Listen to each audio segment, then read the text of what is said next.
Space Computer. Et salut à tous, c'est Mixmac de Mixpace Computer et aujourd'hui on se retrouve pour un tutoriel concernant l'installation d'une distribution Debian sur un serveur de type HP ou autre serveur. Ça peut fonctionner aussi même sur des PC. Bien, nous allons télécharger Debian, donc pour cela il suffit de taper Debian sur Google. Voilà, donc on arrive sur le site principal, on clique dessus.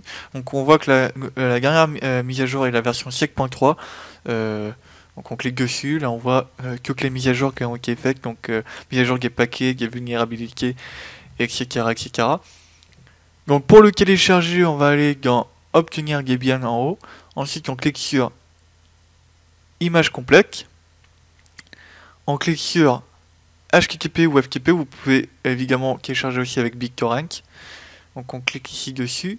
Ensuite on va cliquer, il y a deux versions, il y a les stables ou les tests. Les versions qui sont pas stables justement. Donc ici on a deux choix, si on télécharge la version CG qui pèse 700 mégas, sur la version DVD qui doit peser dans les 4 Go 4, c'est marqué ici. Donc alors pour choisir sa version, on voit qu'il y a pas mal de versions. En gros, ici notre serveur fonctionne avec un processeur AMD, donc fonctionnant en 64 bits. Donc ce qu'on va faire, c'est qu'on va prendre AMD 64. Si vous avez de l'Intel, vous pouvez utiliser la version i386. Voilà. Ensuite, donc il y a pas mal de trucs. Par exemple, le PowerPC fonctionne. En fait, ce sont les processeurs qu'il y avait dans les Macintosh, pardon. Les Spark, il me semble que c'était dans les Sun, les serveurs Sun. Donc on va cliquer sur AMD 64 et là on voit qu'il y a pas mal de CD. Donc on va prendre juste le premier CD, à savoir qu'il n'y a pas besoin de télécharger les autres CD. Donc une fois qu'il est chargé, on se retrouve avec le CD de Debian qui est au format ISO. Donc on va utiliser un logiciel qui s'appelle Unix Booting, donc qu'on peut télécharger facilement sur internet. Donc on va l'exécuter. En fait, ce que nous allons faire, c'est que nous n'allons pas graver le CD, enfin la distribution Linux sur CD, mais on va plutôt le faire sur USB. Donc on sélectionne disque image, ici notre lecteur USB. Notre clé USB, pardon, c'est la lettre E. Donc on sélectionne l'ISO. Donc on le sélectionne, on fait ouvrir et ensuite on fait OK.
Donc une fois que la copie est terminée, on va pouvoir cliquer l'application et on ferme ça et on va brancher directement la clé USB sur le serveur.